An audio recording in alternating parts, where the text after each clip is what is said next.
Muy buenas tardes y bienvenidos a Málaga TV, al magazín de PTV, que comenzamos con esta tarde con el espacio de Historia de la Educación, un apartado que nos viene una vez al mes de la mano de nuestro buen amigo y colaborador José Antonio Mañas, además también de amigo y colaborador de este programa, comisario del Museo Andaluz de la Educación en Alorín de la Torre. Bueno, José Antonio, ¿qué tal? Buenas tardes. Hola, buenas tardes, Diego. Encantado de estar de nuevo aquí en tu programa con los amigos. Bueno, en mi programa, en el programa de PTV y en tu programa también. Bueno, ¿cuántos años ya colaborando con nosotros, José Pues Antonio? llevamos ya, este es el programa número 56. Fíjate. Y antes teníamos otras entrevistas en la Facultad de Ciencias de la Educación. Reportajes o entrevistas puntuales con Jesús Asensi también. Jesús, sí, Que siempre nos acordamos de él. Casi 5 años llevamos, Fíjate. 4 años y largos. Bueno, pues hoy hemos preparado como cada mes, ¿no? Un espacio de historia de la educación con mucho cariño que José Antonio Maña lo prepara. Vamos a hacer un recorrido, vamos a viajar por el mundo a través de la imaginación. Ahora os contamos. También tendremos la oportunidad de conocer la figura de un escritor, periodista, pedagogo, que es verdad que tuvo ahí sus vaivenes, fue desde defender los postulados de la institución libre de enseñanza a pasar al otro extremo, ¿no? A defender al régimen franquista, ¿no? Y a los postulados del régimen franquista, pero bueno, un hombre con sus luces y sus sombras, con sus claroscuros, y para ello vamos a saludar, porque nos va a hablar de esta figura, Victoria Eugenia Álvarez Jiménez, que es doctora en Historia de la Educación por la Universidad de Málaga. ¿Qué tal? Buenas tardes. Hola, buenas tardes. Bienvenida. Ella también además es profesora del área de Teoría e Historia de la Educación de esta misma universidad y autora de distintos artículos, capítulos de libros y comunicaciones en congresos nacionales e internacionales. Y entre sus líneas de investigación principales destacan el estudio de tesis doctorales en Historia de la Educación, la historia de la educación de las mujeres y la cultura material de la educación. Bueno, enseguida vamos con ella y con la figura de Antonio Juan Onieva, pero antes vamos a viajar, como yo decía, José Antonio, por el mundo, y lo vamos a hacer como hace algunas décadas, pues tenían que hacer los escolares de nuestro país, sí, con la imaginación y la ayuda de unos libros, cromos. Claro. Hoy en día, afortunadamente, los chicos y las chicas pues tienen muchísimas oportunidades de viajar por toda Europa, Norteamérica y Sudamérica, incluso a China, a Japón, a África, y conocer pues a otras razas, a otras personas, a otras costumbres, tradiciones. Digamos que el viajar se ha democratizado. Efectivamente, y aparte tenemos una herramienta poderosísima en nuestro bolsillo y en nuestras casas, que es Internet y las redes, ¿no? Entonces con eso se conoce el mundo muy fácilmente. Claro. Pero esto no siempre ha sido así. En los años 50, 60 e incluso a comienzos de los 70 se viajaba pues con la imaginación, porque no todo el mundo tenía la suerte de poder ir a Europa, que era lo más cercano. Entonces se utilizaban algunas herramientas que alguna vez hemos mostrado aquí, los globos terráqueos. Recuerda que en todas las clases había un globo con el que se veía dónde estaban más o menos los países en el mundo. Se viajaba con los atlas para conocer las ciudades, las distancias, y también se viajaba pues con los libros de texto de geografía, básicamente. Pero había una herramienta más poderosísima para que los chicos y las chicas de aquella época dejáramos volar nuestra imaginación, que eran los cromos. Los álbumes de cromos. Claro, esos álbumes de cromos normalmente no estaban en la escuela, eso era más bien en las casas, ¿no? De los chavales que eran como coleccionables, sí, ¿no? Eran coleccionables. Claro. Se compraban en el kiosco, ¿no? Sí, normalmente venían una vez al año a clase, te regalaban el álbum y algún par de sobres, y después ya pues eras tú el que tenía con tus ahorros que ir comprándote los sobres. Venían 4 o 5 cromos en cada sobre y ya ibas coleccionando, ¿no? Hay colecciones míticas. Si quieres podemos... Una de las primeras que yo tuve fue África y sus habitantes, ahora hablaremos de ella, pero estaban América y sus habitantes y otros muchos, de las razas, de las costumbres, por supuesto también otras que hablaban de los minerales, de los monumentos, y recuerdas que hablamos de historia del arte, también hicimos un apartado aquí hace algún tiempo, y pues tú coleccionabas los cromos, pero te recreabas en ellos, veías pues los contenidos, los paisajes, los monumentos. Tenía ese componente de lúdico, pero también didáctico, ¿no? Porque aprendía, pero también te lo pasabas bien, ¿no? Disfrutabas y... Era un reto, porque también entraba en juego la paciencia, porque tenías que... Después la socializabas cambiando cromos. Exactamente. Claro. No me salía la palabra. Te ibas a la calle a cambiar los cromos que tenías repetidos y tenía también un aspecto social, ¿no? Tú eso lo has hecho de pequeño, ¿a que sí? Claro, mucho. Bastante. Mucho. Sí. Y cuando me faltaba alguno se venía mi madre conmigo. Anda, mira. Sí. Mira, estamos viendo, por ejemplo, de raza humana, de países, banderas, billetes también, lo que es la moneda. Monedas y billetes, claro.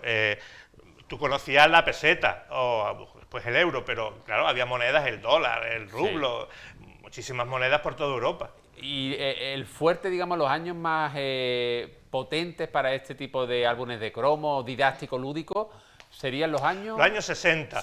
A partir del año 65, aproximadamente, los que estamos mostrando, eso de América, África... La fauna también, la fauna de los países. La fauna... la flora, en fin, era muy variado, los contenidos eran muy variados.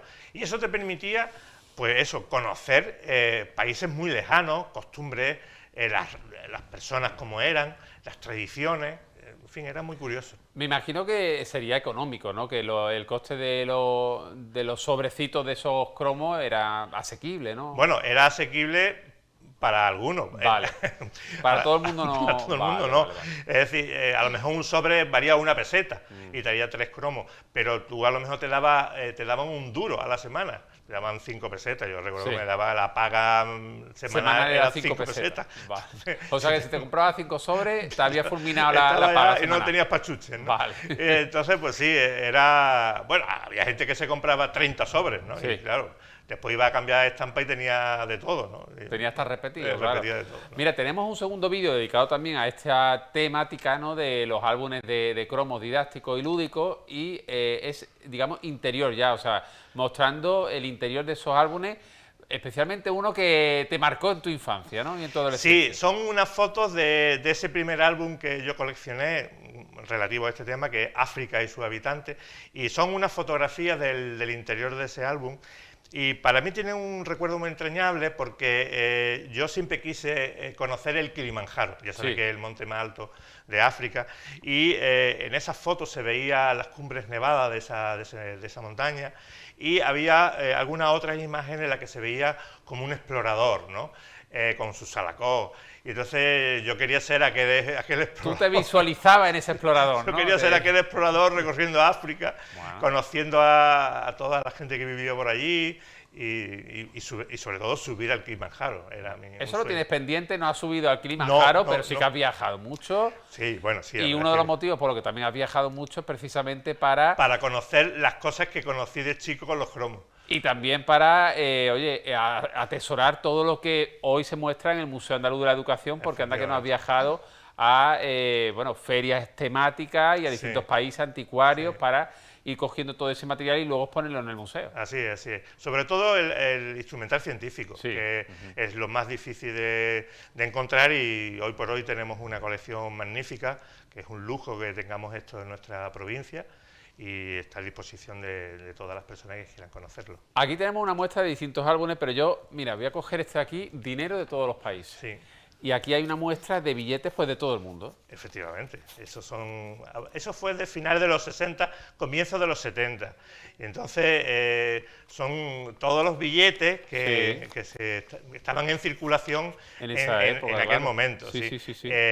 Bueno, es muy curioso, ahí acabas de llegar a la parte Mira, 100 pesetas. De las pesetas y del dólar. Y del dólar, perdón, que se me ha ido...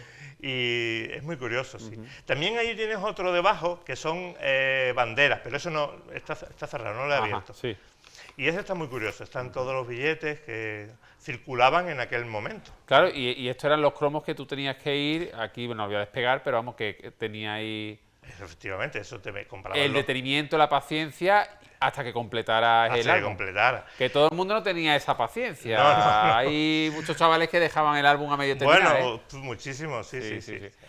Bueno, pues primer capítulo de Historia de la Educación de este mes de abril, completado con ese recorrido que hemos hecho a esa labor también que cumplían esos álbumes de cromo. Así es. Y ahora vamos a centrarnos en la figura de un escritor, decíamos en la introducción, un escritor, pedagogo, periodista español, Antonio Juan Onieva.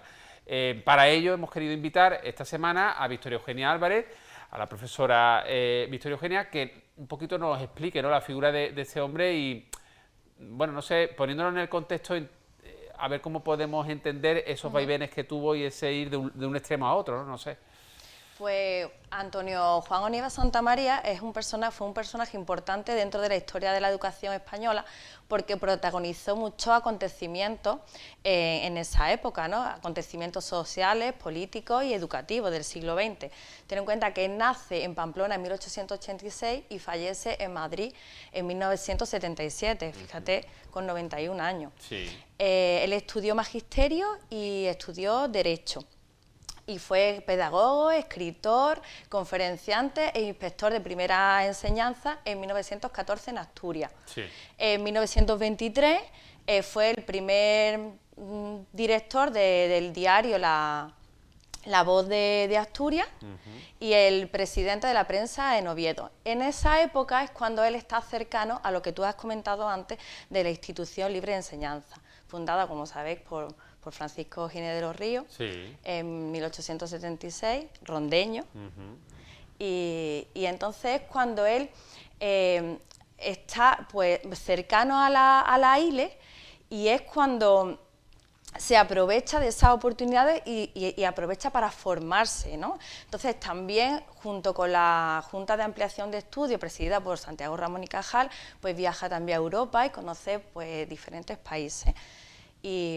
Y bueno, pues supo aprovechar pues esa oportunidad. También estuvo en la residencia de estudiantes e incluso también estuvo afiliado a algún partido progresista. Ajá. Y de ahí, de esa época, que fue una época muy convulsa en nuestro país, Sí. muy adelantada en algunas cuestiones. De renovaciones pedagógicas, Sí, él bueno. supo aprovecharse y formarse en ese contexto. Claro, y de ese contexto pasa al lado opuesto, Claro, cuando... al bando de los sublevados, vamos a decir. Sí, cuando se origina el golpe de Estado, que dio lugar a la guerra civil, él se alineó al bando franquista. Entonces, por eso es un personaje peculiar, porque tuvo un profundo cambio, abrazó la idea golpista cuando estuvo formándose tan cercanamente a ese contexto de la ILE. Es verdad que aunque él estuvo formándose en ese contexto, él manifestaba ideas ultranacionalistas, ¿no? Él rechazaba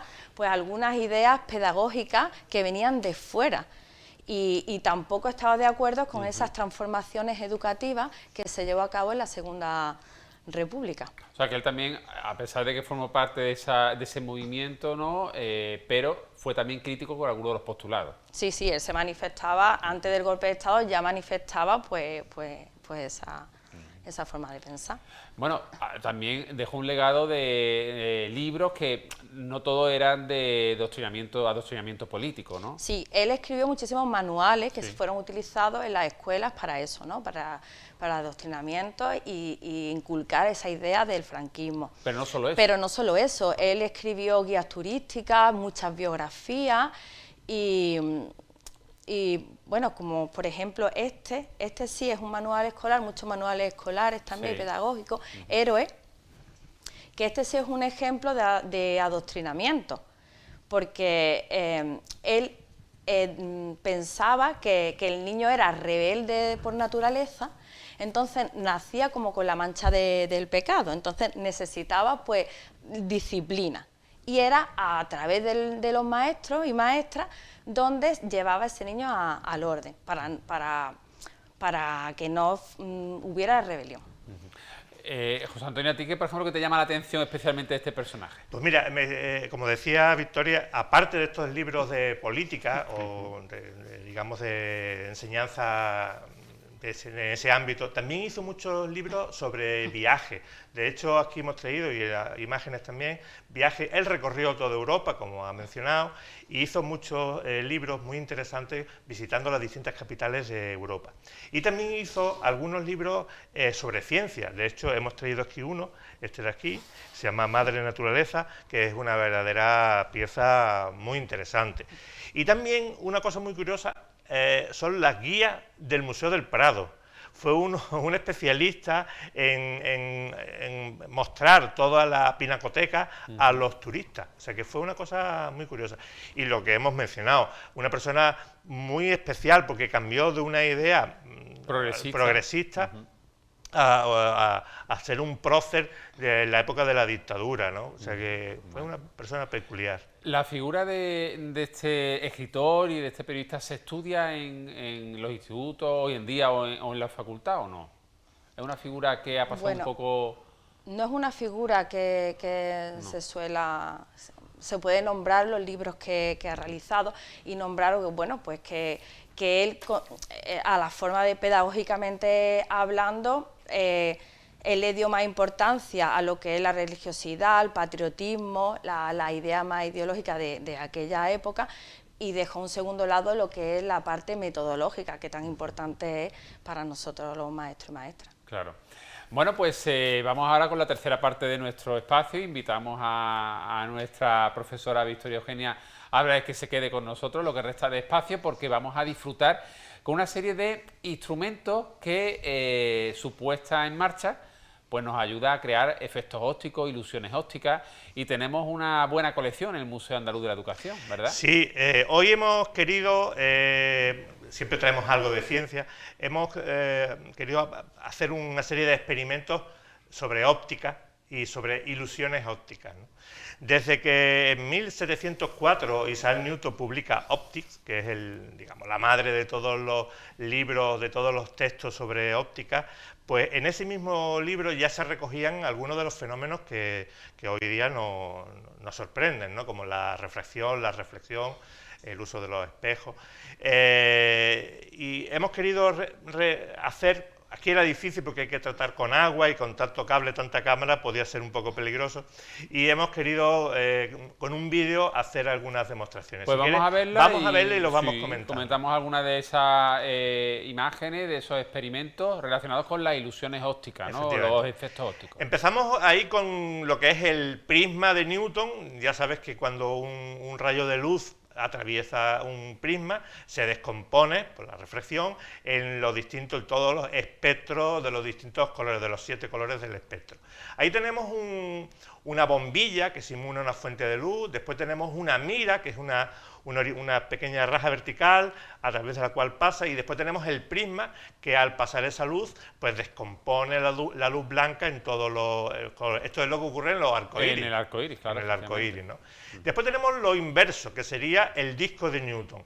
Aquí tenemos un círculo en el que tenemos situados todos los colores que hemos mencionado, y cuando se hace girar, se vuelve blanco, digamos que sería el efecto contrario. Claro, este que estáis viendo ahora mismo no se mueve blanco porque es del siglo XIX, entonces ya está un poquito añejo. Este otro, es más actual. Este es más actual, sí. Y este es de las famosas tiendas estas que te traen las cosas a tu casa. Perfecto. Y ahí, pues, aquí se ve regular porque por la televisión no se aprecia exactamente. Pero si estuviéramos allí, si estuvierais allí, se conseguiría ese efecto blanco, ¿no? Sí, ahí lo tenemos también y se ve blanco. Ajá. Este otro experimento es un experimento de reflexión. Es también un aparato del siglo XIX, aunque le hemos puesto un clip de Famóvil ahí para que se vea. Entonces se va girando el espejo y en función de los grados que se va girando, se va viendo los espejos que se multiplica el clip de Famóvil. Pero fíjate que esto en el Tívoli, en el Parque de Atracciones Tívoli, había una atracción que yo creo que eso ya luego la quitaron. Sí. Que te metías y veías ese efecto. Sí, lo recuerda también esta invitada, ¿verdad? Estaba muy chulo, ¿eh? Sí. Entonces aparecen 3, pero conforme va cerrando el ángulo se va multiplicando el número de muñequitos que se ven en la figura. Antiguamente se veía con una pequeña antorcha. Esto que tenemos ahora es una lupa de agua, que fue la primera forma de agrandar algo. Es un recipiente, una esfera hueca que se llena de agua, y entonces simplemente es un libro del siglo XIX lo que está detrás, y con letras minúsculas, casi de hormiguita, y si lo pones por detrás, pues lo puedes leer perfectamente. Fue la primera lupa que se utilizó. Después, a la derecha, bueno, a mi izquierda en la imagen, tenemos también otra lupa de agua, pero mayor. Entonces ahí sí, tenemos una fotografía escolar de los años 60 y que cuando la pasas por la lupa pues se ve perfectamente la cara. Vamos, le ves hasta el último poro de la piel. Bueno, es una tía mía. Muy bien, muy bien. He recuperado esa foto y es una de mis tías. Y bueno, pues ese era un efecto que se utilizaba mucho en aquella época. Oye, a los visitantes del museo, ¿le hacéis este tipo de demostraciones o con algún instrumento? Bueno, a los chicos y las chicas que vienen pequeñitos, sí. Con la entidad que tenemos, Planeta Explorar, Ciencia Divertida, sí le hacen este tipo de experimentos. Y otros más diversos, ¿no? Aquí tenemos otro efecto muy curioso. Es una probeta llena de agua con dos tazas que conforme se van acercando se ve como la mitad de un color y la mitad de otro. Eso es porque la luz por el exterior viaja en forma recta, pero cuando atraviesa la probeta se cruza la imagen. Esto es otro experimento también muy curioso, que son bolitas de gel, de estas que se utilizan para regar las macetas, que cuando le echas agua en el recipiente, pues el ángulo de difracción se hace homogéneo y las bolitas de gel desaparecen. Es un fenómeno que también es muy curioso y se hace mucho también en los espectáculos de ciencia, muy conocidos, ¿no? Ahí estamos, que hago con el gesto de que desaparecen las bolitas. Este otro también muy curioso. Deposita una moneda. Deposita una moneda en un vaso de agua y entonces pues se ve la moneda, sin problema. Sin embargo, si yo saco la moneda y la pongo debajo del vaso, la moneda desaparece. Es otro experimento de refracción de la luz. Oye, y eso, a ver. Sí, ahora verás que desaparece la moneda. Mira. Ya no se ve. Esto es magia. Bueno, magia. Es ciencia. Es ciencia, no magia, es ciencia. Mira, esto ya es otro experimento también muy conocido. Si echamos aceite de niño, pues si metes un lápiz y si lo miras lateralmente, pues parece que está partido. Y eso es simplemente porque al pasar la luz de un medio como es el aire al aceite o al agua, pues su índice de refracción son distintos y entonces pues se ve como partido. Este otro muy curioso también es el de la flecha que cambia de dirección. Esto también es muy conocido. Si yo voy bajando en la probeta el agua, la flecha cambia de dirección y es por lo mismo que decíamos antes. La luz pasa por la probeta y cruza la refracción, la imagen, y la voltea y la Qué chulo que... Sí. Y esto es un caleidoscopio, ¿no? Bueno, estos son la colección de caleidoscopios, algunos que hemos traído también aquí. Un caleidoscopio, ahora veremos si nos da tiempo de ver el interior de uno de ellos, son 3 cristales, 3 espejos metidos dentro de un cilindro a oscuras y que en uno de los extremos tiene un orificio para verlo y en el otro tiene pues un pequeño objetos o cristalitas de colores o en fin, muy variados. Y entonces pues cuando se gira ese elemento pues se ven unas figuras muy interesantes. Es un juguete infantil, un juguete óptico infantil muy conocido durante mucho tiempo, ¿no? Ahí tenemos una pequeña colección, lo hay desde los más antiguos, esos son de los años 60 y este es de los años 70 aproximadamente, muy pequeñito y muy curioso. Pero antes de que existiera el cine, la televisión, este era el entretenimiento de... Lo vamos a ver a continuación con otros artefactos. Esto es un optoscopio, esto es parecido a un caleidoscopio, pero fijaros que se puede intercambiar los pequeños objetos que están desmontables, esa base, y entonces se pueden coger hojas, lo que está son pétalos de flores, pequeñas ramas, y entonces... Bueno, aquí y esto tenemos un poquito el precursor del cine, vamos efectivamente, a decir, ¿no? Esto es un prasinoscopio. Fíjate que si miras a los espejos que están en el centro, pues se ve un saltimbanqui, es un saltimbanqui que está volteando encima de un caballo. Es un caballo. Y esto es otro instrumento también muy conocido que se llama zootropo. Y es un elemento que lleva una tira en el interior, que cuando lo voy girando despacito, miramos por esa rendija y se ve las figuras en movimiento, son los precursores del cine. Aquí tenemos otro zootropo mayor y bueno, son todos muy antiguos y bueno, están ahí conservados, estos sí están expuestos allí. Bueno, pues desde luego auténticas piezas de museo y de esta manera pues se entretenían los niños y las niñas, ¿no? Claro. y en muchos espectáculos de la calle. Sí. José Antonio, decías que has traído un caleidoscopio desmontado para que podamos ver la estructura interior. He traído dos cosas, ¿no? Un miroscopio que hay ahí, que eso es lo que se ve es un holograma. Hay una figurita, son dos espejos convexos, y cuando la imagen se crea por encima del orificio, entonces se ve como una especie de holograma, ¿no? No sé si los compañeros que han estado antes preparándolo, pues se puede ver. Y, lo estamos viendo ahora mismo en pantalla. Fíjate que se ve que hay como una especie de pequeña mariquita, sí, ¿no? Y que si tú acercaras intentarías como cogerla. De hecho, sí, cuando ha llegado... Sí, es verdad, parece que estaba en relieve, pero no. Pero no, vamos a abrirlo para que se vea, y no hay nada, es simplemente aquí está, y es simplemente unos espejos que crean la imagen por arriba del orificio. Se ve como si fuera en 3D. Sí, se ve como lo si podemos fuera. poner de nuevo. A ver. Ahí, ha quedado boca abajo. Sí. Ahí está. Lo ponemos. Es complicado. Ahora. A ver si ahí. Mira, ¿se ve? ahí está. Sí, bueno, ahora se ve peor. Bueno, y ahora me he traído, pues, cómo se hace un caleidoscopio. Pues rápidamente me dicen los compañeros. Bueno, pues tenemos un círculo de cartón, tenemos, antes eran 3 espejos, ahora pues son 3 laminitas muy sencillitas, ¿vale? Entonces, lo que hacemos es que introducimos estas 3 laminitas dentro del círculo de cartón. Creamos como un triángulo. Exactamente. Creamos ahí un triángulo. Sí. Lo ponemos así. Después tenemos, por una punta, tenemos el orificio. Lo que sería el visor. El visor, lo ponemos por aquí. Y en el otro lado tenemos, pues... los cristalitos de colores, o trocitos de plástico de colores. Lo que tú quieras ponerle, se lo ponemos por aquí. Sí. Y ya, si quieres, tú puedes mirarlo. Voy a entusiasmarme con la... Mira. Dándole vuelta. Esto puedo estar yo todo el programa aquí dando vueltas. Y mira, la formita esta es tan chula. Desde luego. Me encanta. Oye, pues... un juego divertido y... Te lo regalo. Ay, muchas gracias. Me lo llevo. Qué feliz.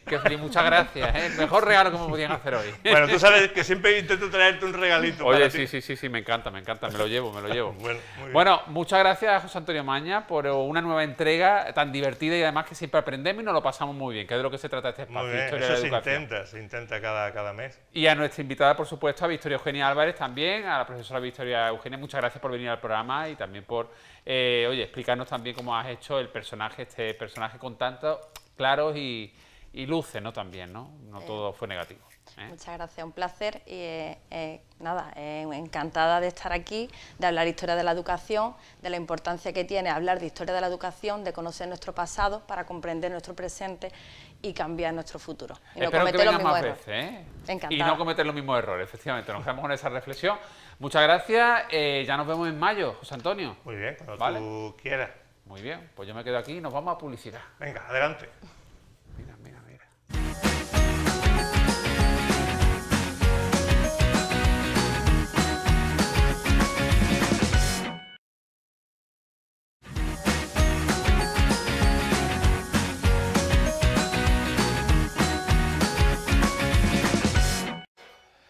Continuamos en Málaga TV y después del espacio de Historia de la Educación y también tras esta pequeña pausa para la publi, vamos ahora a charlar con una invitada muy especial que siempre que nos visita, oye, pues a mí me alegra la tarde porque es una chica con mucho talento que pudimos conocer hace ya algunos años gracias a su participación en Operación Triunfo en OT 2018, aunque aquí realmente en Málaga la conocíamos de antes de OT, porque ella forma parte de ese grupo Gospelit, junto a otros compañeros, pero es verdad que a nivel nacional pues dio ese salto gracias a OT.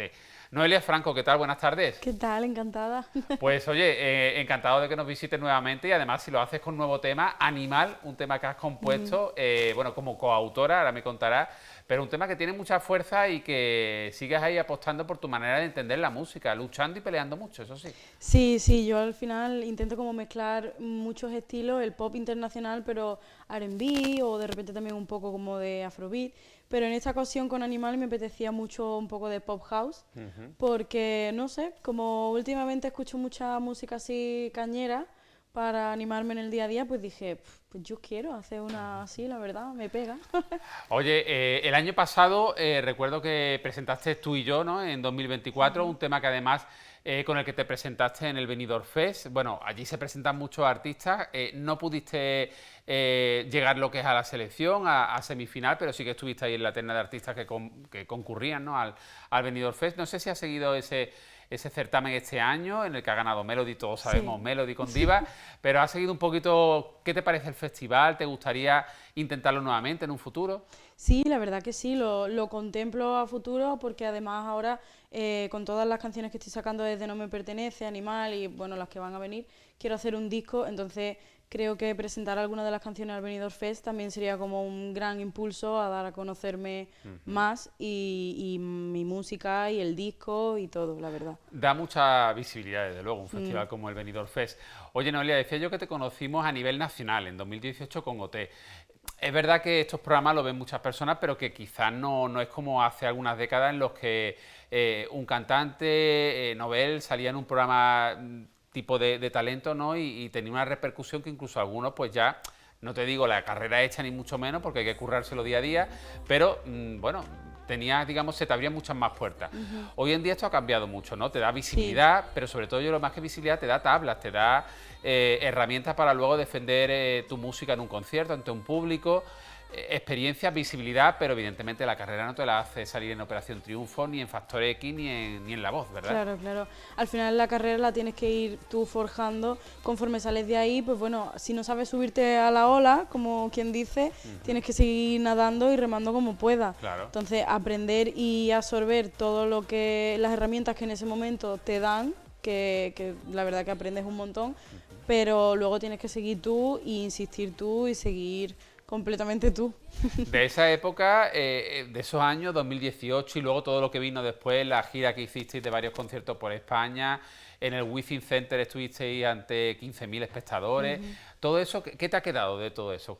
¿Qué te queda de aquello? Pues a mí la verdad que un recuerdo con mucha ilusión, la verdad que lo viví muy intensamente, todo muy emocionante y hombre, el día de mañana quién sabe, a lo mismo pues de repente hago yo un Wizzing o algo así, ojalá, mira el caso de Manuel Carrasco, por ejemplo, mira, ¿sabes? Que imposible no es nada. Por supuesto.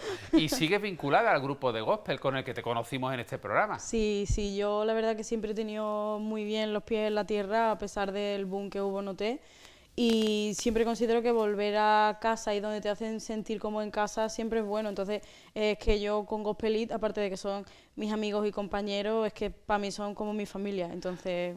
Mira, los compañeros nos están poniendo Tú y Yo, que es un tema que llevaba videoclip incorporado, pero hemos querido mostrar a nuestros espectadores algo, pues quizás menos, que ha tenido menos repercusión, porque el videoclip pues, fue siempre el videoclip, nuevo tema, Noelia Franco, pero esto es una sesión en directo de ese tema, Tú y Yo, con el que Noelia Franco pues el año pasado nos sorprendía, y en este caso lo vamos a ver pues en un directo, que vamos a ver un poquito, un cachito, venga.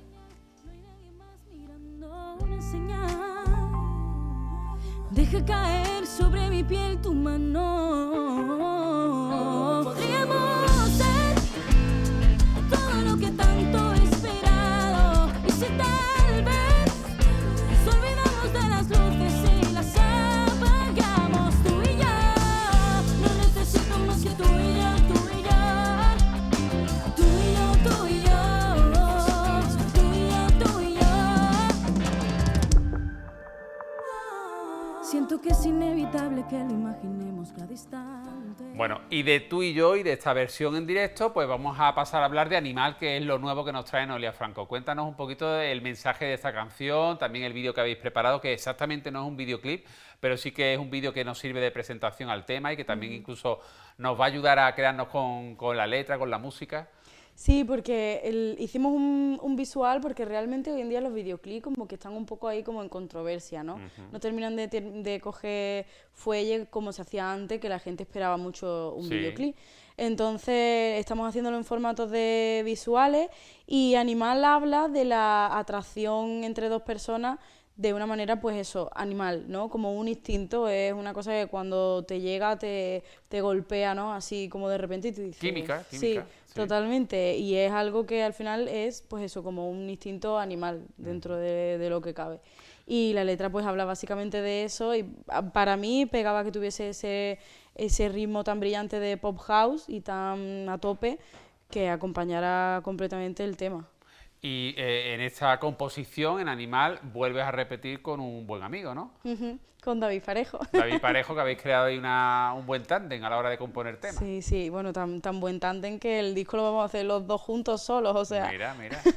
Súper contenta. Esto de luego sí que es luchar, creer en uno mismo y apostar también por uno mismo, porque esto es autoproducido, o sea... Sí, totalmente. Esto cada vez son más los artistas que sentís la necesidad de compartir vuestra música. Ya es verdad que quedan muy pocos sellos discográficos, incluso artistas que tienen un bagaje de 20, 30 años no tienen casa de disco hoy en día y la autoproducción, bueno, pues está a la orden del día. Sí, yo es que creo que al final ser artista independiente tiene su doble o triple o cuádruple trabajo porque es muy difícil, pero también tienes otra paz que a lo mejor no encuentras cuando tienes un equipo Claro. de discográfica, porque tienes que comunicarte con tantas personas que a lo mejor los tiempos no son como tú esperas o como tú quieres, que bueno, de cada cosa se puede sacar su parte positiva igual que negativa. Sí. Pero yo es verdad que aunque me cueste todo mucho trabajo, tengo mucha suerte con el equipo que hemos formado, que son espectaculares. David Parejo cuando componemos las canciones,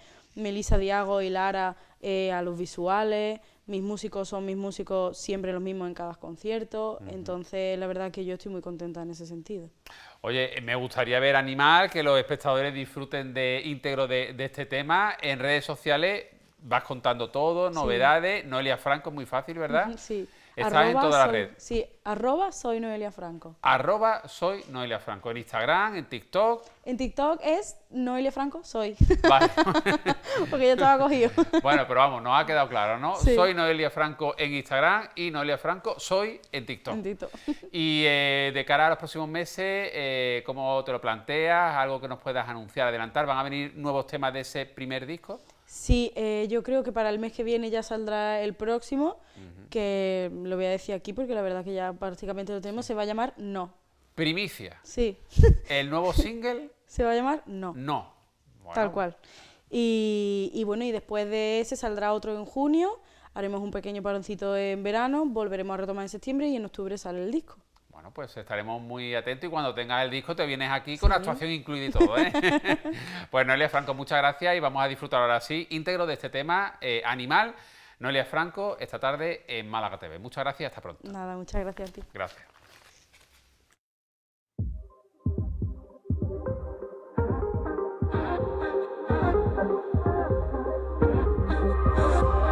La forma en la que mira, no sé, me decía él la quiere romper todas las intenciones de mi piel. Es su cuerpo lo que vibra, va dejándolo caer. No existe gravedad ni espacio y se frena el tiempo. Es tan natural y siento debilidad que la duda como viene se va. Ya, yo presiento el movimiento, tengo la necesidad. Animal, el instinto que me lleva a probar todo contigo.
Animal, el tema compuesto por Noelia Franco y David Parejo. Pues hemos querido disfrutar de este vídeo, de esta canción íntegra esta tarde en Málaga TV. Y ahora vamos a abrir nuestro espacio quincenal dedicado al sector inmobiliario, Tu Casa Málaga.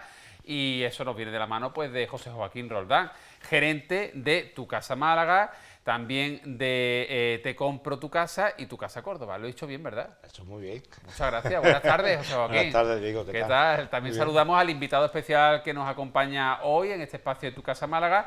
Pues se encuentra Federico Navas, que además de CEO de Petunia Data Driven y de ClickTown System y Sambal ERP, pues también es socio fundador de Upper Club Málaga, que luego vamos a explicar, pero es un club muy interesante, que tiene su sede en Guadalmar y hace muchas cosas a nivel empresarial, coworking. Bueno, enseguida hablamos de Upper Club. Buenas tardes, Federico. Buenas tardes. Pero lo primero, hay que felicitar a los amigos de Tu Casa y en su nombre, pues aquí tenemos a José Joaquín Roldán como gerente, porque nuevamente la ONU cuenta con Tu Casa Málaga y os ha invitado en junio a la conferencia internacional que se va a celebrar en Sevilla, ¿no? En el mes de junio.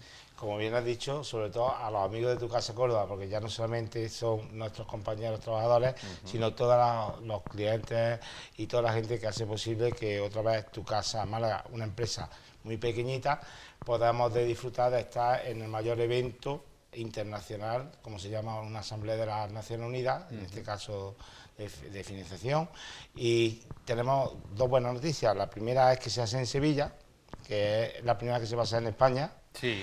Y la segunda muy buena noticia, que para mí yo creo que es fundamental, que en estos tiempos que está la cosa un poquito movidita, creo que las Naciones Unidas va a dar un paso adelante para intentar estabilizar un poco los problemas que hay que son muchos, los problemas que hay actualmente, que yo creo que tan importantes son para que podamos estar estables. Con toda la crisis que hay con el tema de los aranceles, también la inestabilidad política en algunos países y también los conflictos que existen, en fin, en la misma Europa.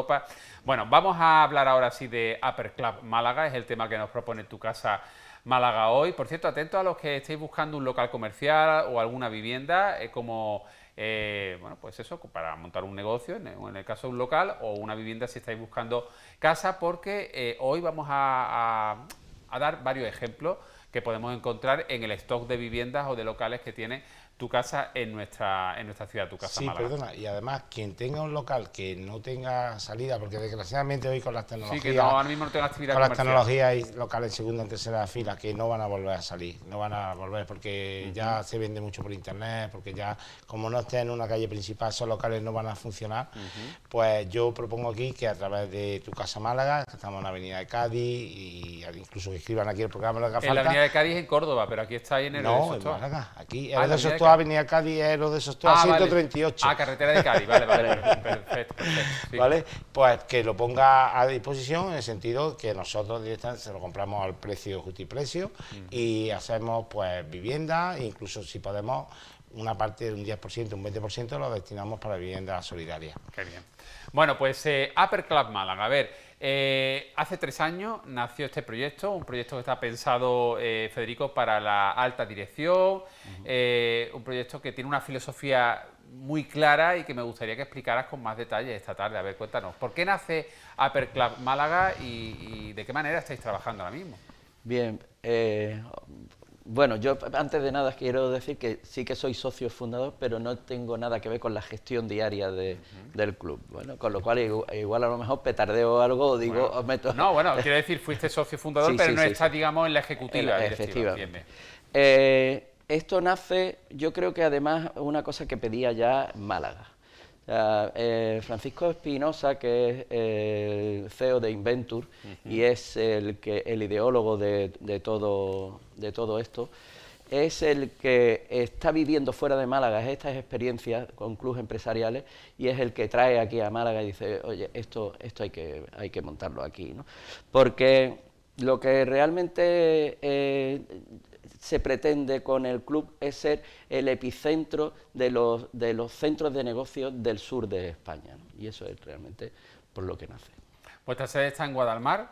Esta sede está en Guadalmar, Sí, está pues a 10 minutos del centro y a 2 minutos del aeropuerto. Unas instalaciones que ya estamos viendo imágenes, tenéis página web propia y además habéis hecho el tercer aniversario desde que nació este proyecto. Durante todo el año hacéis multitud de encuentros, hay también oportunidades para establecer alianzas entre distintas empresas, emprendedores. Claro. Bueno, hablaremos de todo ello, pero José Joaquín, tú como miembro de Upper Club, desde tu empresa, desde Tu Casa Córdoba y Tu Casa Málaga, o Te Compro Tu Casa, cuéntame, porque para ti, por ejemplo, formar parte de Upper Club, ¿qué supone y también qué vienes a aportar a ellos, ¿no?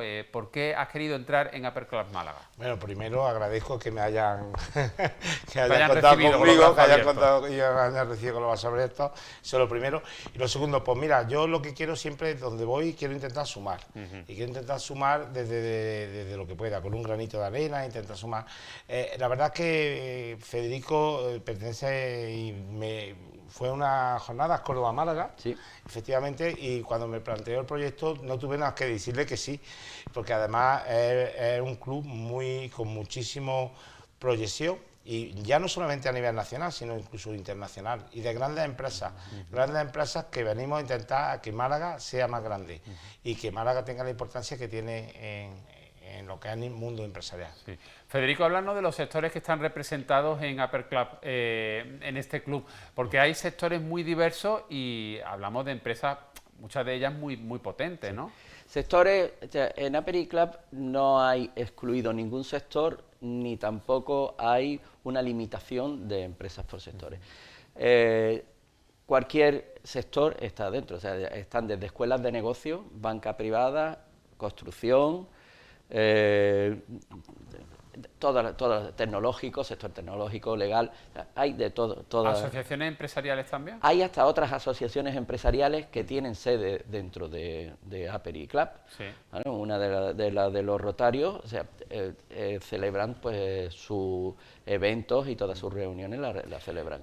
¿Y qué ofrece? Decíamos así un poco de pasada que se establecen alianzas, sinergias entre empresas, emprendedores, entre empresarios, pero ¿qué servicios se prestan desde Upper Club en su sede en Málaga?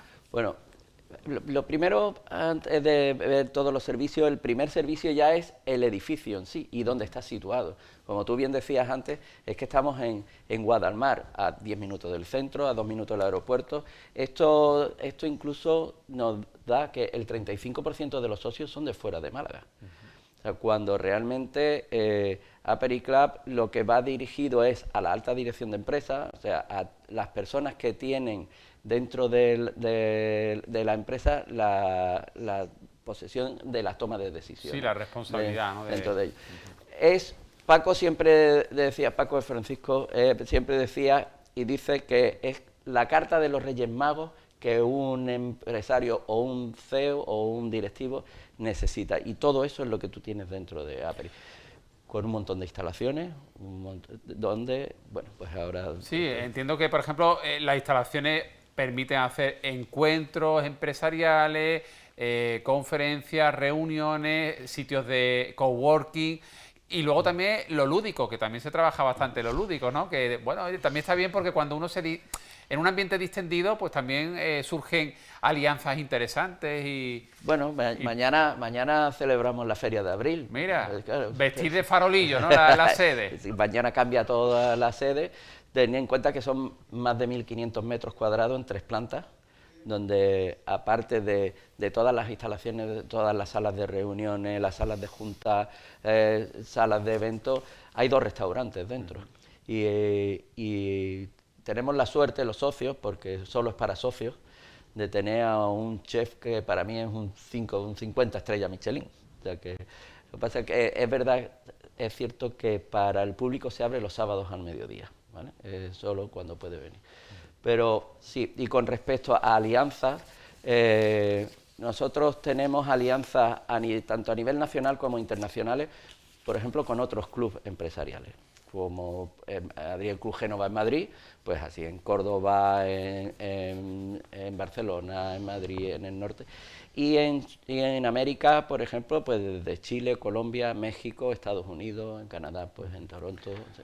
José Joaquín, tú como empresario, ¿no?, y especializado en el sector inmobiliario, ¿qué te gustaría aportar Aperi Club Málaga, no sé si tienes una idea muy fija de, oye, quiero pues establecer alianzas o transmitir mis conocimientos de cómo está realmente el sector en la actualidad y qué se puede hacer para solucionar el problema. Yo sé que tú haces mucho hincapié en el programa cada vez que viene en que hay soluciones para el problema de la vivienda, que no hay que tirar la toalla. Precisamente en Aperi Club hay una de las partes del sector más importantes, el sector de lo que es el tema de la construcción. Sí. Estuvimos precisamente en el desayuno que se hace una vez al mes, que precisamente se habló del tema de cómo poder construir más viviendas.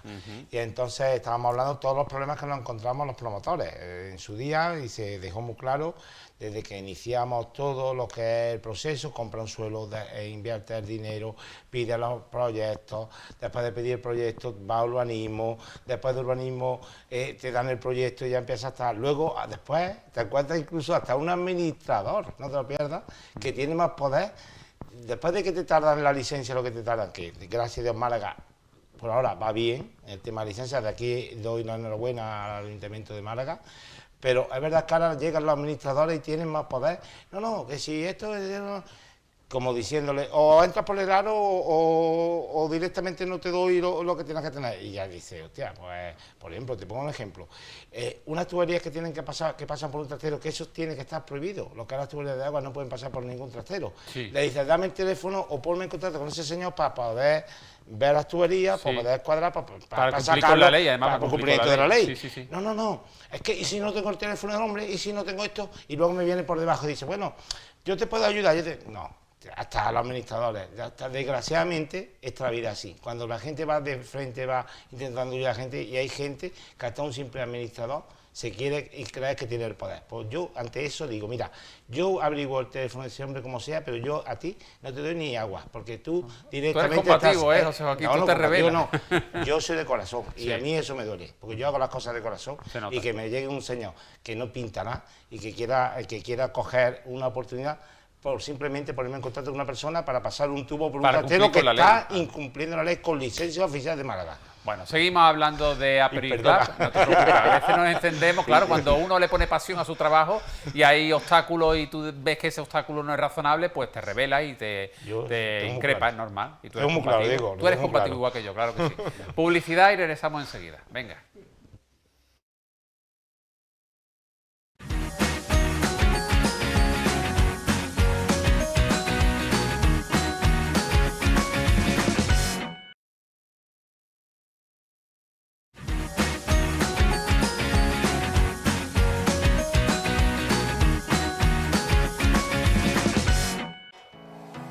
¿Sueñas con vivir cerca del mar? Este precioso ático en Manilva, Málaga, a solo 200 metros de la playa, es justo lo que necesitas. Con 100 metros cuadrados construidos, esta propiedad combina amplitud, comodidad y una ubicación privilegiada. Cuenta con 3 habitaciones, un baño completo, amplio salón y cocina equipada. Su espectacular terraza y la piscina comunitaria lo convierten en un espacio ideal para disfrutar del sol y del clima mediterráneo. Además, dispone de ascensor, lavadero, armarios empotrados y la opción de plaza de aparcamiento. Rodeado de zonas verdes, zona deportiva y todos los servicios, este ático es perfecto tanto para residencia habitual como para vacaciones o inversión. Más información en www.tucasamálaga.es.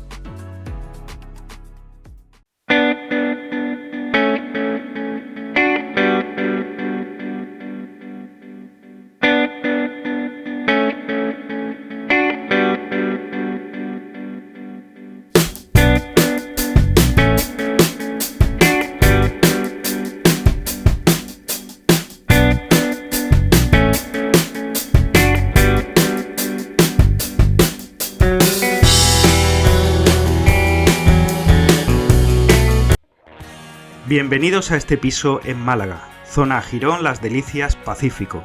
Con una superficie de 58 metros construidos, esta vivienda destaca por su cercanía al mar y por estar ubicada en una de las zonas más demandadas de la ciudad. La distribución incluye un gran salón acogedor, 2 habitaciones, un baño completo y cocina independiente equipada con muebles. Un hogar funcional y cómodo. Perfecto tanto para quienes buscan una residencia habitual como para quienes desean invertir en una de las zonas de alta demanda en Málaga. En cuanto a calidades, cuenta con armarios empotrados, suelo de grés y conexión a gas natural. La vivienda está rodeada de zonas verdes con todos los servicios al alcance: colegios, transporte público, supermercados y, por supuesto, la playa a escasos minutos a pie. Esta propiedad es una oportunidad única para disfrutar de la vida en Málaga. Para más información, visite www.tucasamálaga.es. Bueno, pues están esas propuestas de Tu Casa en Málaga. Si estáis buscando un local en Málaga Capital, una vivienda en Málaga Capital o incluso en la costa, en Manilva, ese precioso ático. Y ahora, pues tenemos 2 minutitos más, 3 minutitos me dicen los compañeros para pues ya terminar este espacio dedicado al sector inmobiliario, y hoy además como invitado con Federico como socio fundador de Aperic Club Málaga. Yo sé que la innovación la tenéis muy presente en Aperic Club y que bueno, pues establecéis, como decíamos, sinergias, colaboraciones entre altos directivos, entre empresas. No paráis de innovar, de crear y con ganas de seguir, ¿verdad, Federico? Claro, sí, la innovación empieza por la formación, siempre de todo el equipo, y esa formación continua y la revisión de todos los procesos que van dentro de Aperic, ¿no? Tú imagina que hace 2 años se celebraron 170 eventos en Aperic. El año pasado fueron 240, este año se van a sobrepasar los 300. Para esto, tanto el equipo como el entorno tiene que estar a la última, ¿no? Formación, innovación. Hemos hablado también de esos encuentros, de esos espacios de coworking, y luego también el apartado o el aspecto lúdico, que también es interesante, ¿no?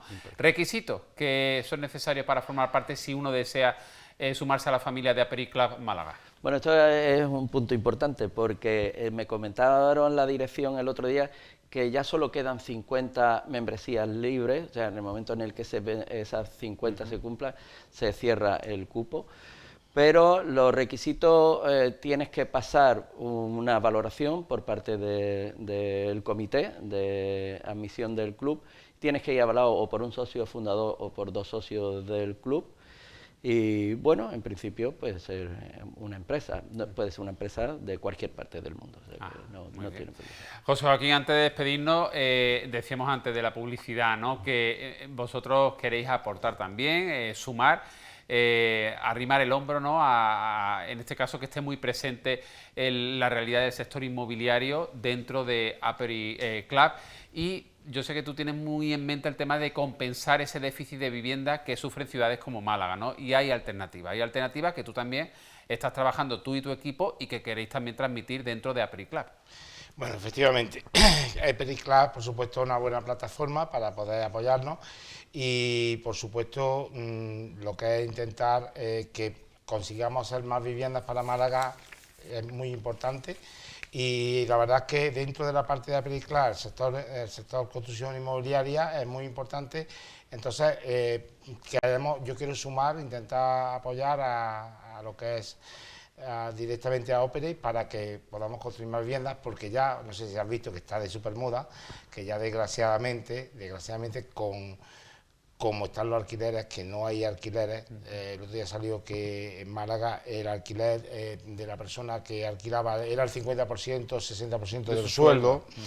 Y directamente pues la gente estaba, por eso es, porque hay poca vivienda y mucha gente buscando vivienda, porque directamente el banco, como tú bien sabes, cuando da una hipoteca te da en torno entre el 30 al 38% del sueldo base, por lo cual, y con los tipos de interés tan buenos, que estamos hablando de estas bajadas tan importantes, Es más interesante hoy en día comprar que alquilar, ¿verdad? Sin ninguna duda, pero no es que lo diga yo, lo sabe todo el mundo, y aparte los jóvenes son los primeros que se tiran a la calle a comprar. Eso hace que con tan poca vivienda que hay y tanta demanda haya un desequilibrio. Pues tenemos que ser desde los profesionales, de aquí tiro la piedra para todos mis compañeros inmobiliarios, que ayudemos para crear más viviendas y incluso a lo que es a la gente que toma decisiones importantes para que podamos crecer, cómo hacer para que esas viviendas se hagan lo antes posible y faciliten lo que es los trámites. Bueno, pues nos quedamos con ese mensaje. Federico, rapidísimo, por favor. Bueno, simplemente que Aperic la filosofía es dar al socio que realmente suelte su imaginación, y se han creado espacios como un hub inmobiliario que le abre las puertas a todo esto, ¿no? Al sector en Málaga, igual como ese, pues se ha abierto un hub tecnológico y ahora se está abriendo uno de marketing y uno de empresa familiar. O sea, creamos una sociedad gastronómica que se llama el Yantal Malacitano. Qué interesante. Pues, que ya os lo contaré otro día. Hablaremos otro día de Aperi Club, la verdad que es muy interesante, reconozco que no os conocía, pero me ha gustado que nos visitéis y hablaremos más veces de este tema. Igualmente. Gracias, José Joaquín. Estamos fatal de tiempo, pero vamos a hacer magia. Vamos a hacer magia esta tarde para terminar el programa, porque tenemos por un lado un escritor con un libro muy interesante que nos va a explicar sobre su experiencia haciendo el Camino de Santiago, un Camino de Santiago que no solo fue el Camino de Santiago, sino un camino de introspección y de encontrarse a sí mismo, y luego la información del tiempo con José Luis Escudero. José Luis, mirando al cielo una semana más aquí en Málaga TV. Buenas tardes. Hola, buenas tardes. Diego, ¿qué tal? ¿Cómo estás? Pues muy bien, hoy un poco apurado de tiempo, pero ya he escuchado que vamos a hacer magia, así que tú y yo nos convertimos en magos esta tarde, ¿vale? Venga, lo primero, la previsión del tiempo para el fin de semana, porque ya estamos notando que ha entrado ahí el calor con fuerza y creo que la cosa viene de Terral, ¿no? Por ahí Sí. va la cosa, ¿no? Sí, así es. El sábado tendremos Terral en las zonas comunes de la provincia de Málaga. Podemos llegar a los 30 o 31 grados. Lo que pasa es que el Terral, a partir de las 12 de la noche, cambiará y rodará a levante, con rachas fuertes. El domingo el viento predominante será de levante. El sábado Terral y el domingo pues un poquito de levante y bajada de temperaturas. Yo diría que este fin de semana vamos a ver las playas malagueñas, el litoral malagueño repleto de bañistas. Es como que la temporada primavera-verano, casi que verano con este Terral, empieza este fin de semana, ¿no, José Luis? Sí, además, si llegamos a los 30 grados, serán los primeros 30 grados que se den del año 2025. Mira. Oye, por cierto, que esta sensación que vamos a tener de calor este fin de semana no quita de que quizá la semana que viene cambie un poco la cosa, incluso venga lluvia a partir de mitad de la semana que viene, el miércoles, martes, miércoles, ¿no? Sí, así es. El día 30 de abril y el día 1 de mayo hay probabilidad de que se forme una dana en el oeste de la península. Entonces, a partir de mañana en mi blog iremos haciendo un seguimiento para ver si nuevamente tenemos lluvia durante el último día de abril y primeros de mayo. Pues estaremos muy atentos a tormentas y rayos y vamos con el repaso a esas imágenes curiosas que José Luis Escudero o colaboradores y amigos de José Luis Escudero comparten cada semana en este espacio de Mirando al Cielo. Y vamos a ver unas imágenes grabadas por ti mismo de la presa de Casasola, que ya, bueno, pues por fin se ha conseguido subsanar esa obstrucción que había en los aliviaderos, creo que se dice, ¿verdad? ¿Es el término adecuado, José Luis? Sí, efectivamente, aliviadero, pero es como un apaño. Es un apaño, un apaño. Es un apaño de una tubería que se ha logrado que conecte y salga el agua por ahí. De estar al 100% hace 2 o 3 semanas, está ahora mismo al 85%. Cuando llegue al 70 o al 68 cortarán ya ese agua, porque eso es para prevenir futuras riadas y todo eso. Claro. Acuérdate que hace 3 o 4 semanas el agua salía por arriba. Sí. Eso es muy peligroso. Bueno, pues de estas imágenes espectaculares, cómo se está en ese momento, cómo estaba desaguando agua en la embalse de Casasola, vamos a ir ahora a, bueno, nos retrocedemos en el tiempo al Martes Santo, ese aguacero que nos sorprendió a todos. A mí en concreto me sorprendió con la Hermandad de la Nueva Esperanza en la calle Martínez Maldonado, que afortunadamente pudo refugiarse en el pasaje de Mármoles y en la Casa Hermandad de la Zamarrilla. Y oye, aguacero que nos sorprendió, pero además con granizo y todo. Estas son imágenes de tu balcón. Efectivamente.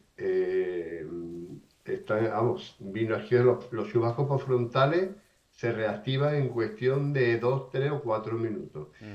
Cayó granizo y además, si te fijas, vino acompañado también con rachas muy fuertes de viento, que se pueden ver ahí un poquito ahí al fondo de la carretera. Sí. Se ve como... yo llegué en mi estación a una racha de 69 kilómetros por hora. Oye, palabras mayores. Bueno, pues de estas imágenes del Martes Santo, pues vamos ahora a 2 fotografías comparando la Viñuela, el embalse de mayor tamaño de la provincia de Málaga, de enero de 2024, que es la imagen que ahora mismo nos muestra José Luis Escudero. Esta era la imagen que presentaba el pantano de la Viñuela en la Axarquía. Al 7,7%, pues lo comparamos con abril de este año. Efectivamente, el otro día, el sábado de Gloria, estuve haciendo la foto en esa zona que me daba el sol de espalda y fíjate cómo ha cambiado totalmente. Bueno, Totalmente. y el verdor, es que se ve Es precioso. un paisaje totalmente Sí. diferente. Oye, y vamos a terminar con arcoíris que se pudieron ver también el pasado martes santo. En concreto, Jaime Marín Jiménez desde San Pedro Alcántara nos ofrece este arcoíris doble. Sí, sí, precioso, me lo mandó y la verdad, eso fue también el martes santo. Una vez que cayó el chaparrón allí en aquella zona, también, pues salió ese precioso arcoíris. Arcoíris en San Pedro Alcántara, en la Costa del Sol Occidental, y de la Costa del Sol Occidental viajamos a la Axarquía, concretamente a, creo que Vélez Málaga, ¿no? Sí, Vélez Málaga, con nuestro buen amigo Carlos Castro, el gran fotógrafo Carlos Castro. Eso. Preciosa Así imagen es. también. Fíjate qué cosa más bonita, ¿eh? Es casi doble, se ve también un poquito. Y también fue otro chubasco postfrontal que cayó en aquella zona. Y el sol, como ya está un poquito abajo, pues forma esos arcoíris tan impresionantes. Pues José Luis Escudero, muchas gracias por asomarte a esta ventana sobre la información meteorológica semanal en Málaga TV, en el magazine de PTV, Mirando al Cielo. Más información en redes sociales de José Luis Escudero, en Tormentas y Rayos, en tu blog. Estaremos, como siempre, muy atentos. Un abrazo fuerte y buen fin de semana. Un abrazo muy fuerte, Diego. Muchas gracias. Hasta otro día. Hasta luego. Gracias, José Luis. Bueno, y ahora vamos con nuestro último invitado de la tarde. Lo conocimos hace ya algún tiempo como miembro del grupo senderista Cabras Locas Málaga, que tienen ese espacio quincenal dedicado al senderismo, pero hoy no nos va a hablar de senderismo. Bueno, a ver, nos va a hablar, sí, del Camino de Santiago, de ese peregrinaje y de ese descubrimiento personal que él hizo en una etapa de su vida en la que se sentía un poco perdido. Carlos Jiménez, ¿qué tal? Buenas tardes. Jiménez, buenas tardes. Buenas tardes, Diego. Buenas ¿qué tal? tardes. Oye, enhorabuena, que viene además has estado en Sant Jordi, ¿no? En Barcelona. Bueno, no paras con este libro que ha levantado mucha expectación. Sí, he llegado hoy de Sant Jordi, vamos. Sí, sí. Me fui ayer y he Buen llegado ambiente allí, ¿no? Un ambiente impresionante, era mi primer Feria de Sant Jordi y sinceramente ha sido muy positivo, he firmado muchos libros, he vendido muchos libros, he hablado con muchísimos autores y viviendo un sueño. Viviendo un sueño, una mochila demasiado llena, así se llama este diario de viaje, un libro en el que cuentas, te abres en canal al lector y bueno, sé que tú descubres el Camino de Santiago gracias a otro libro, ¿no? Que llega en un momento muy determinado de tu vida, habías perdido a tu padre, estabas viviendo unas circunstancias personales un poco complicadas, cuéntame. Eso, Diego, fue en el año 2004. Ese año fue un año muy complicado en mi vida, porque sobre todo por el fallecimiento de mi padre. Y bueno, un padre siempre es un problema, pero mi padre además era mi amigo. Y además yo estaba viviendo una situación familiar complicada. Y de buenas a primeras pues llegó un libro de Paulo Coelho, que es Diario de un Vago, que habla sobre el Camino de Santiago. Y en el capítulo 3 me fasciné tanto que solté el libro, me fui a Decathlon y me compré una mochila, unas botas y decidí irme a hacer el Camino de Santiago cuando jamás en mi vida lo había ni siquiera planeado, ni siquiera que existía. Y decidí irme solo y durante ese peregrinar, digamos que produce una transformación del protagonista y va vaciando su mochila a nivel emocional y a nivel físico. Al final un viaje de transformación personal que no solo ese peregrinaje, esos momentos de estar contigo mismo, de disfrutar del paisaje, de la naturaleza, de lo más esencial, ¿no? de nuestro planeta, sino también el conocer otras realidades, otras personas, otros peregrinos, todo eso te fue cambiando, ¿no? Fue cambiando incluso tu manera de afrontar la vida. Claro, date cuenta que yo en mis primeras etapas lo que hacía es llorar muchísimo. Lloraba muchísimo, echaba muchísimo de menos a mi padre, a mi hijo, que tenía 3 años entonces. Y poco a poco, a través de la interacción con otros peregrinos, el dormir en los albergues, las peleas con otros peregrinos, pues por los ronquidos, por las molestias que suceden. A veces que dormíamos 50 o 60 personas en un mismo habitáculo. Y todo eso, y el salir de tu zona de confort, hace que tu espíritu aventurero salga a flote. Se desarrolla ahí. Se desarrolla. Y claro, ese espíritu aventurero fue saliendo fuera, me veía en medio de un aguacero, en medio de un llano, te mojaba, normalmente te cobijas cuando estás en una ciudad. ¿Tú lo hiciste en qué año has dicho? 2004. 2004, invierno. Yo salí en octubre. Octubre, Sí, octubre. Otoño ya, otoño. Sí, otoño, hacía ya fresquito, pero sí es verdad que me cogía momentos de lluvia también. El libro de Una mochila demasiado llena está repleto de anécdotas, de situaciones que viviste en ese descubrimiento del Camino de Santiago y en ese descubrimiento personal. La gente que ha podido ya leer este trabajo, ¿qué te ha transmitido, Carlos? Bueno, es increíble. Todos los días recibo alguna reseña de algún lector. Muchos me dicen que se identifican mucho con el protagonista. A muchos le inspiran a hacer el camino. Otros me dicen que lloran en ciertos pasajes del libro, con lo cual el hecho de conectar emocionalmente con un lector, para mí ya es suficiente, es lo que pretendía, ¿no? Escribir. Ten en cuenta que es un diario basado en un hecho real que yo escribía en el albergue por las noches con una linterna pequeñita, y en esa diario lo que iba describiendo es lo que había sentido ese día, cuánto me había ayudado esa etapa, a quién había conocido. Entonces son situaciones muy diversas que te puedes identificar en un momento dado con una de ellas. Fíjate, por un lado, en este trabajo, que me encanta la portada además también, está chulísima la portada, pero en este trabajo se mezcla lo que es el libro, vamos a decir, de género de autoayuda, con luego también el cuaderno o diario de viaje. Es como que une ambos géneros y te presentas tal cual viviste tú esa situación o esa etapa de tu vida ante el lector.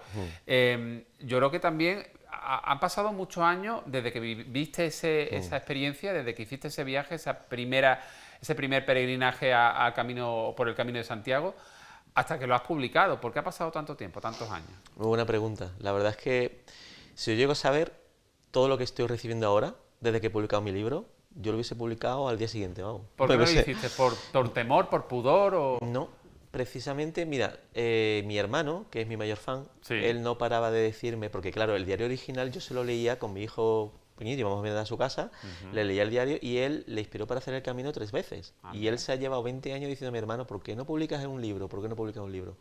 Y yo, bien por falta de tiempo, bien por tema de niños, porque no me sentía inspirado, o porque no era el momento, Diego, porque después he analizado y he dicho, se ha escrito y se ha publicado cuando tenía que haber sido. O sea, estaba escrito, pero entiendo que le has dado un poquito más de forma, ¿no? Mira, el título, por ejemplo, inicialmente iba a ser Diario de ruta de un peregrino. Pero no me convencía suficiente, y un buen día, yendo a Cádiz, en el coche, dije, una mochila demasiado llena, y me transmitía más porque es real que yo llevo una mochila demasiado llena emocional y física, y pensé que era un título muy acertado. Eso, por ejemplo, sí cambió. Estamos viendo imágenes de distintas presentaciones que ya has hecho de pues una mochila demasiado llena, y nos contabas que vienes de recién llegado, de recién aterrizado en Málaga de Barcelona, de Sant Jordi. Me imagino que ahora las próximas semanas van a continuar de promoción, porque tu intención es que este libro llegue al mayor número de personas, ¿no? Porque es un trabajo muy personal y que tiene que ser leído, que es un trabajo que va a ayudar a mucha gente, puede ayudar a mucha gente. Así es, lo has descrito perfectamente. Yo este libro lo tomo como una misión personal realmente. Yo quiero que lo lea la mayor gente posible porque sé que es un libro que le va a ayudar. Es un libro, como te decía, que te puede inspirar para hacer el camino, o bien va a encontrar cosas que en tu día a día, en tu mochila, vas a aprender a soltar. Y soltar la mochila y quitarte peso en el día a día es muy importante y muy sano. ¿El camino te ayudó entonces, el camino y todo lo que viviste, te ayudó a liberarte de ese peso? Sí, me ayudó a liberarme de ese peso. Yo hace 20 años que lo hice, pero te digo que yo lo aplico a mi día a día, en el trabajo. Date cuenta, por ejemplo, cuando yo subí a Los Cebreiros, que es la montaña que separa el Bierzo de Galicia, que es una montaña dura, yo lo comparo a la vida. Cuando tú vas subiendo, es como cuando tienes problemas. Luego llegas a una cima y a una bajada. Entonces, básicamente, tú con tu esfuerzo estás viviendo pues, una situación que luego lo traslada a la vida, y es así, todos los problemas no son eternos. Pues Carlos Ximénez, enhorabuena por este libro, Una mochila demasiado llena. El martes se presenta en el Corte Inglés. El martes se presenta aquí en el Corte Inglés de Málaga capital. Sí, en a las 7:30. En el ámbito cultural, me imagino, ¿no? Muy bien. Pues estaremos muy atentos a todo lo que te va a ofrecer. Seguro que se van a hacer muchas satisfacciones este libro. Y bueno, nos seguimos viendo en Ruta con Cabras Locas Málaga, aquí los miércoles, en el magazine. Muchas gracias y buen fin de semana. Muchas gracias a ti por invitarme. Editorial Círculo Rojo, que no hemos dicho, Sí. y me imagino que en librería, tanto en digital como en librería física, se puede adquirir, ¿verdad? Sí, lo puedes encontrar en cualquier sitio, el Corte Inglés, Casa del Libro, todos sitios. Pues muchas gracias, Carlos A ti. Jiménez, enhorabuena por este trabajo, y nos marchamos ya, lo hacemos con una recomendación para todos los que disfrutáis los canales de PTV, nuestra televisión en streaming, Zapi Televisión. Canal Historia emite este mes de abril y también durante el mes de mayo la serie documental Arqueología en el Hielo. Muchas gracias por acompañarnos y mañana, ya sabéis, un resumen con los mejores momentos del magazine Málaga TV. Buen fin de semana. Un tercio de nuestro planeta ha estado cubierto de hielo y nieve Episodios así son poco comunes a principios de año. hasta la fecha. La reducción de esta capa fría ¿Qué es ese poblado misterioso abandonado? nos permitirá averiguar qué se oculta debajo. Descubrieron restos humanos de al menos 2 decenas de personas. Arqueología en el hielo, solo en Canal Historia.